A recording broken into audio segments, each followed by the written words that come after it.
From LinkedIn News, I'm Leah Smart, host of Everyday Better, an award-winning podcast dedicated to personal development. Join me every week for captivating stories and research to find more fulfillment in your work and personal life. Listen to Everyday Better on the LinkedIn Podcast Network, Apple Podcasts, or wherever you get your podcasts.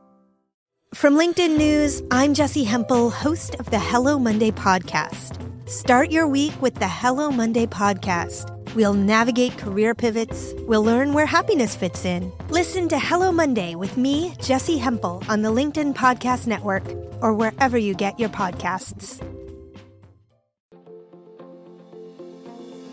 We want to continue to make this podcast better, and we need your help to do it. We created a short survey that'll help us to get to know you better, and we want to hear from you. This is your chance to make sure that we are creating content that speaks to your unique needs. There's a link in the description below. Now let's get to the episode. Hey everyone, and welcome to our throwback episode. In our throwback episodes, we are reintroducing you to some of our most popular episodes.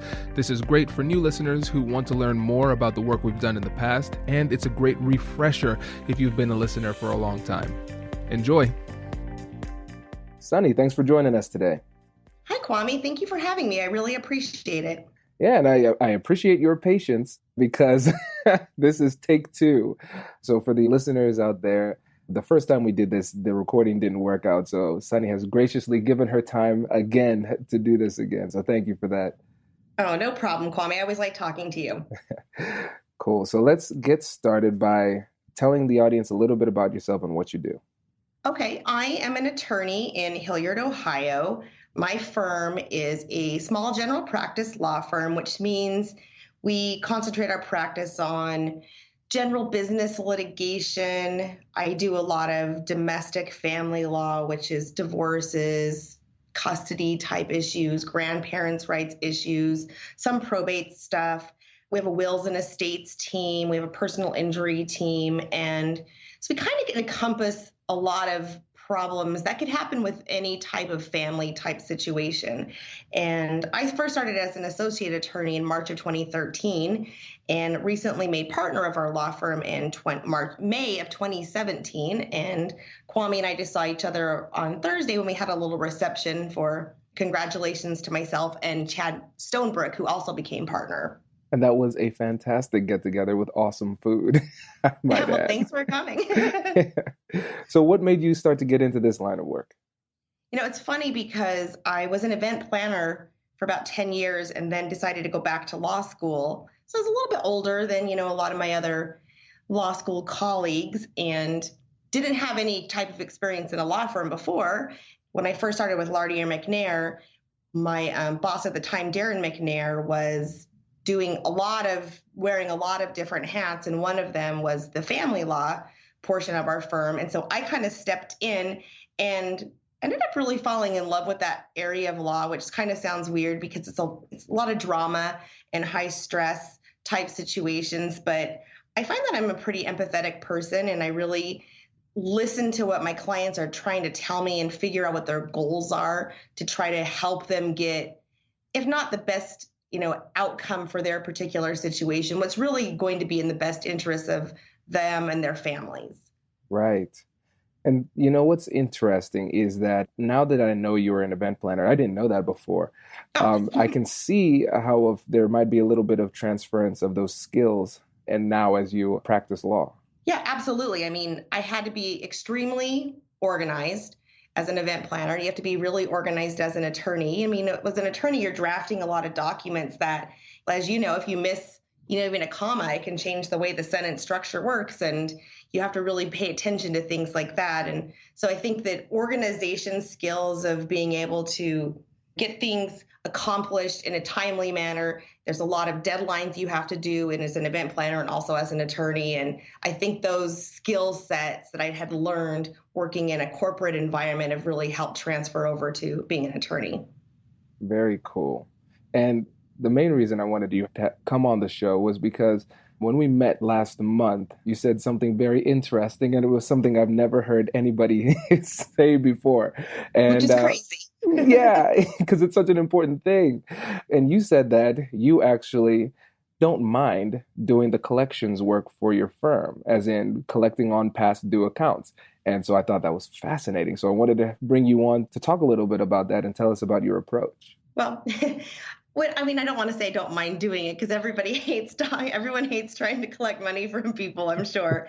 But I think that the ways that we handle our firm from the beginning make the debt collection part of what we do every day a little bit easier. So I think like the really important thing about debt collection is what you do from the very first time you meet with a client. So for example, I will meet with a client and the client says, yes, Sunny, I'd like to hire you to do XYZ. I have a very detailed fee agreement that sets forth how I'm going to bill, my hourly rate, what type of retainer I get. And we sit down and we walk through paragraph by paragraph of the fee agreement, letting them know, hey, you can fire me, client, anytime you want. There's two big reasons I could potentially, terminate our attorney-client relationship. And that would be, if you're not current on your bills with our firm, or else if the client lies to me. So I'm very upfront with the fees and the costs. And we can't predict the future, right, Kwame? We can't say this is going to be a winning case or it's going to cost $500 to resolve everything. But if I have a lot of experience doing just the family law portion of the law, so I can say, well, in a case similar to this, if it was very, litigious and the parties were not coming to any type of agreement, it was around this amount of money. However, if you and your ex-spouse or your spouse can agree on things, that changes the dynamic and potentially, it could be cheaper. So by being really upfront with the clients about the engagement letter and the fees up front, I think that helps that conversation a little bit on the back end if you do ever get into the position, which we all do, of having to collect that debt. Right. And this is one of the things that I think sets you and your firm apart when it comes to beginning the engagement, because you actually take time to systematically go through step by step what they can anticipate and the terms of engagement for the representation. And that's huge. Absolutely. Because what you're doing is you're setting clear expectations. And yeah, absolutely. And I think that's one of the most important parts about negotiation. But I think it's one of the most important negotiations that people often miss. They don't take the time to set those expectations. And so afterwards, when you go through it with the representation and maybe things go awry, what is your strategy then? Like, what's the next step once you see that somebody's been delinquent? Well, I try to head it off at the pass a little bit. I'm really, especially in my line of work, my clients are coming to me because a very stressful situation is going on in their life. They're either in a custody battle or their marriage is ending or their kids are on drugs and they need to get, custody of their grandkids. And they're stressed and they're hurt and they're panicking. I try to keep that in mind when I'm talking to them about, hey, we've been working on your case a lot and now, I've put in $500, $1,000 and I haven't been paid since my initial retainer. What's your plan? And I try to work with them on what their plan is rather than saying, you owe me $500. If you don't pay, we're done. Even though I have that in my fee agreement, Kwame, I still like to work with people that are going through a really stressful situation. And maybe it's, I can pay you X amount of dollars on each paycheck, or I'll pay you this amount of money every week. I will work with people as long as they come to me ready to have a plan in place to get caught up on certain bills, things like that. That's brilliant. I love it. Brilliant. And what's brilliant about it is its simplicity, because oftentimes what we see, and I'm a small business attorney too, so I see people freaking out about this and coming to me like, hey, Kwame, sue this person. I'm like, there's another way. Yes, I know. And you're showing this other way, because what happens is we've reached this point of conflict. And most people decide, instead of using diplomacy, we'll go to war. And this is a diplomatic approach. You're saying, well, let's work something out. Let's negotiate. And when you approach the people like this, what's their typical response? If you do it early enough in the case, it's, what can I do? I will do anything I can to keep you. I really want the help. The problem is if you wait until their case is over, there's been some sort of resolution, then it's not as easy of a conversation because they've already received the services. They don't need you anymore. The need isn't there. And so I have mixed reactions, Kwame, and I have a little bit of different things I do in those situations, which I think is what you and I really talked about the first time we met that you were interested in. Absolutely. Yeah. Let's get deeper into this because I think this is really. Brace the rudders! Raise the sails! Raise the sails! Captain, an unidentified ship is approaching. Over. Roger. Wait, is that an enterprise sales solution? Reach sales professionals, not professional sailors. With LinkedIn ads, you can target the right people by industry, job title, and more. We'll even give you a $100 credit on your next campaign. Get started today at linkedin.com/marketer. Terms and conditions apply. Where the meat of the matter happens. Yeah. Yeah, I think the timing is key. So what type of things do you look for when it comes to timing of this negotiation? So one of the things our firm does is we meet once a month to discuss all of our retainers and where we are with our retainers with clients and if people have, a past due accounting. And we're religious about billing. We bill every month. I feel that not a day goes by and I'm already, doing what we call our pre-bills. And each attorney reviews our bills before they even go out to the client to make sure that they're detailed. A client would rather pay a very detailed bill that says, Sunny worked on drafting document X, Y, and Z. She met with opposing counsel for 15 minutes to discuss proposal X rather than phone call 15 minutes. Our bills are extremely detailed. And by billing monthly, Kwame, it makes it so much easier for that client to make those monthly payments rather than they don't receive a bill for 5 months and then they have to catch up on 5 months of hourly work. So that timing perspective makes a huge difference when you're trying to collect those past due accounts. We accept credit cards. So, we don't pass those fees along to our clients. So we just chalk those, percentage fees for using credit cards up as a cost of doing business. And we have a secure web portal on our website. Clients can easily pay their retainers and their invoices on the web using a secure site, which, hey, they don't have to call us. They don't have to mail anything into us. It really, cuts down on a lot of time with that. And our clients really seem to like that. That makes sense. You're removing barriers from getting what you want. That's smart.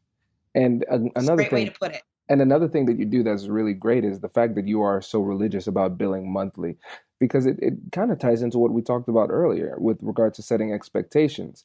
If they miss a payment and then you continue like nothing happened, and in your mind, a lot of times what happens is if somebody slights us in some way or fails to pay or whatever the trigger of the conflict is, we just hope that if we ignore it and pretend like everything's okay, somehow everything is going to become okay. Absolutely. but the fact that you and the people on your team are so proactive about this, it makes it a lot easier to address these problems while they're still relatively small, instead of, like you said, 5 months down the road, now you have a big problem.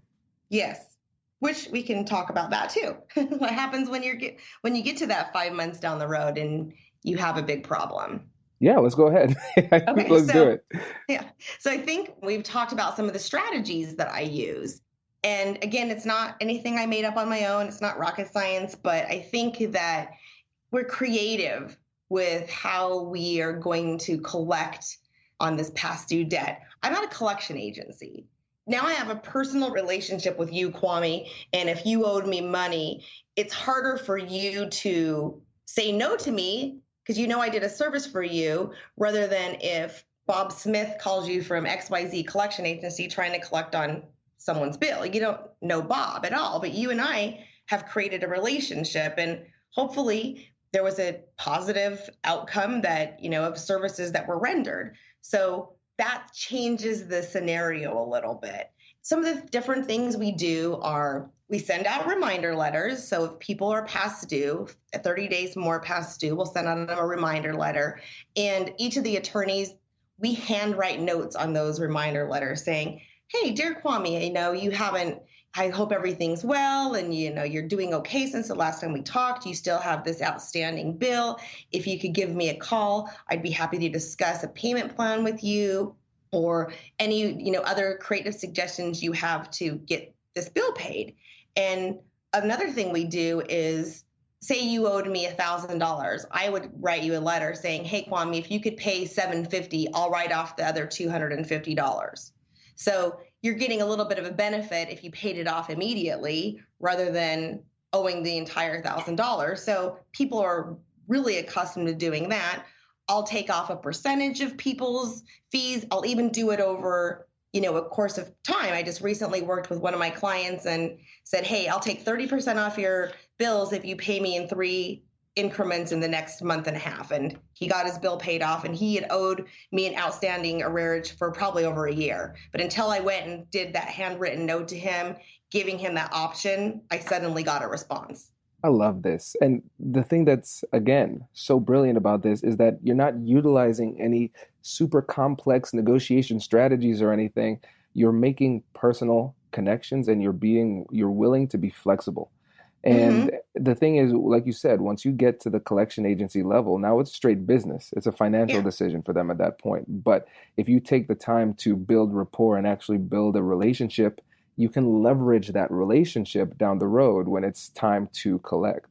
That is a very, very strong technique. You know what I think what's nice about it, especially a general practice law firm like mine, is that we have clients that have got into divorce with me. They did a will with Ben in our office, and then they maybe got into a car accident and we're doing a personal injury case for them. So if they didn't like our firm and we were, hard-nosed about every single thing we did with them, they wouldn't come back and do other things with us. And a lot of my business is from personal referrals. So someone, people go through hard times in their life and they'll say, hey, did you ever use somebody, or do you know anybody? And if they like you, they're going to refer people to you. So I get a ton of business from that. So I don't want to, burn that bridge with somebody, because you never know how much somebody really liked you. People don't just write their lawyers letters telling you how much they loved you, So we don't get a lot of love letters from our clients. So it's the little things that you do, I think, keep you in their back of their mind if somebody ever asks them, for a referral. Right. And this reminds me of one of the central tenets of this book called The E-Myth. E-Myth. It's a really great book for anybody who wants to start their own service-focused business. Okay. And they also have various different types of that book, different versions. So there's an E-Myth for attorneys, which is really cool. And one of the points that they make is that what ends up happening is that the majority of the money that we make will come from referrals. But when it comes to marketing, a lot of times people put so much of their marketing money into different types of marketing things like, Google AdWords or things of that nature, but they don't invest in the clients that they already have. Mm-hmm. And essentially, it's almost like a marketing expense. If you're willing to be flexible with your payment plan and work things out with people, you might end up losing a couple $100 for it. But as far as a marketing expense goes, if that person then refers somebody else to you, it was well worth it because you invested into the relationship. Absolutely. And I think a lot of people, they want to pay their bills, but they're going through a hard time. And you just have to make it easier for that person to want to put you at the top of their list to pay. Right. A good time to go out, to get some past due expenses is right around tax season, because they're getting some money back. So you just kind of gently remind them of that. And it's not about the threats. No threatening here. I provided a service and, you had agreed to pay me, and we're trying to figure it out. Exactly. And people don't like it. Even if you do have the legal and moral high ground, people don't like to feel like they're being bullied. And when you approach them and say, oh, my negotiation tactic is to just run through people, like that is not, that's not good. It actually reminds me of a story I heard about Larry Bird's sports agent. His name was Bob Wolf. And he said that he would intentionally leave 10% of the value that he knew he could claim on the table because he knew that there was more value in the relationship and people would remember the way that he treated them. He didn't squeeze them for everything he could get. He knew there would be more value if he could come back. And so, if you approach them in this way, and now I'm seeing the empathy that you referred to earlier shining through. If you approach them in this empathetic way, recognizing that nobody wants to be behind on these bills, there's a reason for that. And working with them at that point, they're going to remember it and appreciate it. And, that's our hope. And, we're obviously in a profession that we're helping people, right, Kwame? At the end of the day, we're helping people. So you have to keep that in mind when you're, discussing anything. And people don't have millions of dollars to spend on lawyers, but sometimes they don't have a choice. And so you have to be able to work with them as best as you can. But yeah, before you go, I want to ask you, what is one thing that you think our listeners can do to be more persuasive? I guess when I'm trying to be persuasive, I always, what's the saying that you can catch more flies with honey or bees with honey or something with honey? But I try to treat people how I would want to be treated. And I know that's kind of cliche, but you're not going to get anything by steamroll, like you said earlier, steamrolling people and bullying people. But, persuading them to see your point of view, it's easier if you can kind of read their body language, or even you can read people's smiles over the phone or their anger over the phone. When you talk about reading body language and hearing the smile over the phone, that is a skill set that takes some time to develop. And a lot of times people, especially when they're in a situation like the one we're discussing now, where you're behind on an account, they might be saying, yeah, absolutely, I'll pay you back. But what they're doing is giving you the right answer, but really not the real answer. And if you are very attuned to their body language and the way they sound over the phone, you could ask follow-up questions that might not follow what they said, but follow the emotions that you hear in their voice. And if you're empathetic, like you said earlier, and you're really truly listening for the emotions through the body language, they'll tell you. So yeah, I think that's important.